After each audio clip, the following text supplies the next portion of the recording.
ಕಾಶ್ಮೀರದ ಪಹಲ್ಗಾಮ್ನಲ್ಲಿ ಉಗ್ರರ ದಾಳಿಗೆ 26 ಜನ ಅಮಾಯಕರು ಸಾವನ್ನಪ್ಪಿದ್ರು. ಇದೇ ವಿಚಾರಕ್ಕೆ ಸಂಬಂಧಪಟ್ಟಂತೆ ಎನ್ಐಎ ಇನ್ವೆಸ್ಟಿಗೇಷನ್ ಅನ್ನು ನಡೆಸ್ತಾ ಇದೆ. ಇದೇ ನಿಟ್ಟಿನಲ್ಲಿ ಬೆಂಗಳೂರಿನ ಮತ್ತಿಕೆರೆಯಲ್ಲಿರುವಂತಹ ಭರತ್ ಭೂಷಣ್ ನಿವಾಸಕ್ಕೆ ಎನ್ಐಎ ಟೀಮ್ ಭೇಟಿ ಕೊಟ್ಟಿದೆ.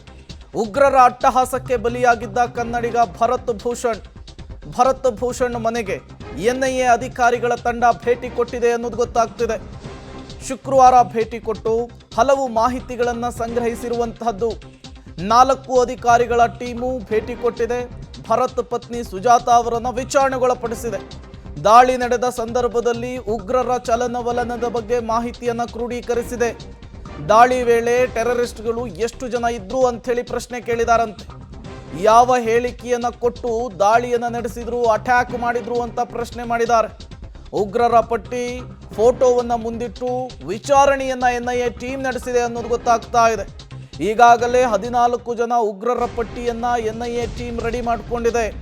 ಅದೇ ಪಟ್ಟಿಯನ್ನ ಹಿಡ್ಕೊಂಡು ಬೆಂಗಳೂರಿನ ಮತ್ತಿಕೆರೆ ನಿವಾಸಕ್ಕೆ ಎನ್ಐಎ ಟೀಮ್ ಭೇಟಿ ಕೊಟ್ಟಿತ್ತು. ನೀವು ಕೂಡ ಎಕ್ಸ್ಕ್ಲೂಸಿವ್ ಫೋಟೋವನ್ನ ಪಬ್ಲಿಕ್ ಟಿವಿಯ ಸ್ಕ್ರೀನ್ ಮೇಲೆ ಗಮನಿಸ್ತಾ ಇದ್ದೀರಿ. ಇದು ಈ ಪಹಲ್ಗಾಮ್ನಲ್ಲಿ ಮೃತಪಟ್ಟಂತಹ ಭರತ್ ಭೂಷಣ್ ಅವರ ನಿವಾಸ. ಭರತ್ ಭೂಷಣ್ ಪತ್ನಿ ಸುಜಾತಾ ಅವರನ್ನು ಎನ್ಐಎ ಟೀಮ್ ಪ್ರಶ್ನೆಗಳನ್ನು ಕೇಳಿದೆ. ಅವತ್ತು ಏನಾಯಿತು, ಎಷ್ಟು ಜನ ಉಗ್ರರಿದ್ರು, ಏನು ಹೇಳಿ ದಾಳಿ ಮಾಡಿದ್ರು, ನಿಮ್ಮನ್ನು ಯಾಕೆ ಬಿಟ್ಟರು, ಈ ಟೆರರಿಸ್ಟ್ಗಳು ನಿಮಗೆ ಗೊತ್ತಾ ಅಂಥೇಳಿ ಕೇಳಿದಾರಂತೆ. ಇದು ಬೆಂಗಳೂರಿನ ಮತ್ತಿಕೆರೆ ನಿವಾಸದಲ್ಲಿ ಎನ್ಐಎ ಟೀಮ್ ಭರತ್ ಭೂಷಣ್ ಪತ್ನಿಯವರನ್ನು ವಿಚಾರಣೆ ನಡೆಸಿರುವಂತಹದ್ದು. ಶಂಕಿತ ಉಗ್ರರ ರೇಖಾಚಿತ್ರಗಳನ್ನು ಬಿಡಿಸಿ ಡಾಕ್ಟರ್ ಸುಜಾತಾ ಅವರಿಗೆ ತೋರಿಸಿದ್ದಾರೆ. ಸುಮಾರು 4 ಗಂಟೆಗಳ ಕಾಲ ವಿಚಾರಣೆಯನ್ನ ಎನ್ಐಎ ಅಧಿಕಾರಿಗಳು ನಡೆಸಿದ್ದಾರೆ.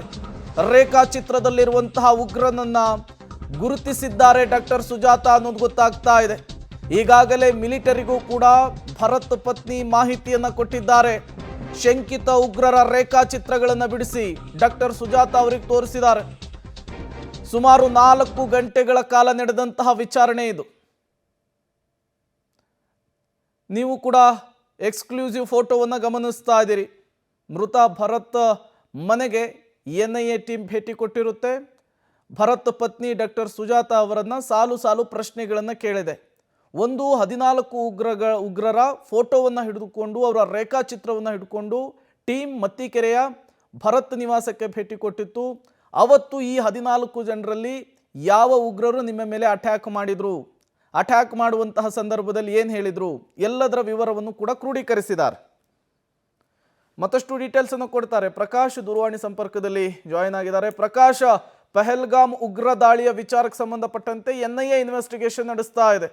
ಮತ್ತಿಕೆರೆಯ ಭರತ್ ಭೂಷಣ್ ಅವರ ನಿವಾಸಕ್ಕೆ ಎನ್ಐಎ ಟೀಮ್ ಭೇಟಿ ಕೊಟ್ಟಂತಹ ಸಂದರ್ಭದಲ್ಲಿ ಏನೇನಾಯಿತು, ಡಾಕ್ಟರ್ ಸುಜಾತಾ ಅವರಿಗೆ ಯಾವ್ಯಾವ ಪ್ರಶ್ನೆಗಳನ್ನು ಕೇಳಲಾಯಿತು, ಅದಕ್ಕೆ ಸುಜಾತಾ ಅವರ ಉತ್ತರ ಹೇಗಿತ್ತು, ಎಕ್ಸ್ಪ್ಲೇನ್ ಮಾಡಬಹುದಾ ಅಂತ? ಪ್ರೇಮ್, ಪ್ರಮುಖವಾಗಿ ಶುಕ್ರವಾರ ಮಧ್ಯಾಹ್ನ 12 ಗಂಟೆ ಸಮಯದಲ್ಲಿ 4 ಎನ್ಐಎ ಅಧಿಕಾರಿಗಳು ಭೇಟಿಯನ್ನ ಕೊಟ್ಟಿದ್ರು.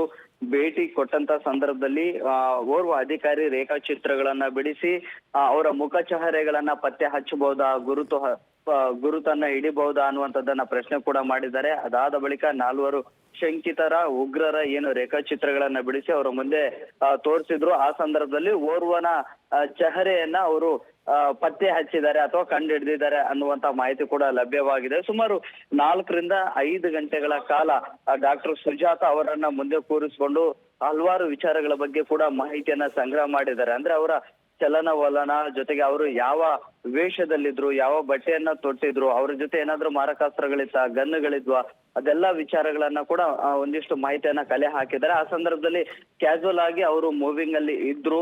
ಆ ಸಂದರ್ಭದಲ್ಲಿ ಓರ್ವನ ಮುಖಚಹರೆಯನ್ನ ಕ್ಲಿಯರ್ ಆಗಿ ಅವರು ಕಣ್ಣಿಗೆ ಕಟ್ಟುವಂತೆ ಇತ್ತು. ಸೊ ಹಾಗಾಗಿ ಆತ ಈ ಸ್ಥಿತಿಯಲ್ಲಿದ್ದ, ಹೀಗಿದ್ದ ಅನ್ನುವಂಥದ್ದನ್ನ ಮಾಹಿತಿಯನ್ನು ಕೂಡ ಕೊಟ್ಟಿದ್ದಾರೆ. ಸೊ ಇನ್ನಷ್ಟು ಮಾಹಿತಿ, ಏನಾದ್ರೂ ಹೆಚ್ಚಿನ ಮಾಹಿತಿ ಬೇಕು ಅಂತ ಸಂದರ್ಭದಲ್ಲಿ ಮತ್ತೆ ನಿಮ್ಮನ್ನ ವಿಚಾರಣೆ ಮಾಡ್ತೀವಿ ಅನ್ನುವಂಥದ್ದನ್ನ ಕೂಡ ಹೇಳಿದ್ದಾರೆ.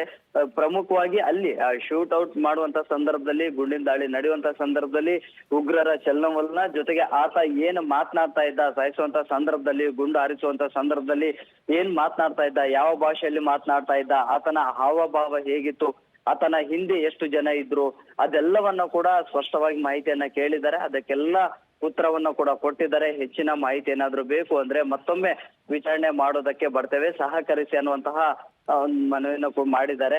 ಸೊ ಸುಮಾರು 4ರಿಂದ 4.5 ಗಂಟೆಗಳ ಕಾಲ ವಿಚಾರಣೆಯನ್ನ ನಡೆಸಿ ಮಹತ್ವದ ವಿಚಾರಗಳನ್ನ ಎನ್ಐಎ ಅಧಿಕಾರಿಗಳು ಸಂಗ್ರಹ ಮಾಡ್ಕೊಂಡಿದ್ದಾರೆ.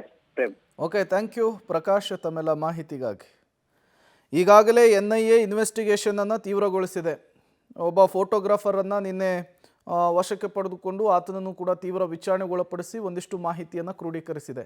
ಅವತ್ತು ಆ ಜಾಗದಲ್ಲಿ ಯಾರ್ಯಾರಿದ್ರು ಅವರನ್ನು ಕೂಡ ಈಗ ಭೇಟಿಯಾಗಿ ಅವರನ್ನು ಕೂಡ ಪ್ರಶ್ನೆಗಳನ್ನು ಕೇಳ್ತಾ ಇರುವಂಥದ್ದು.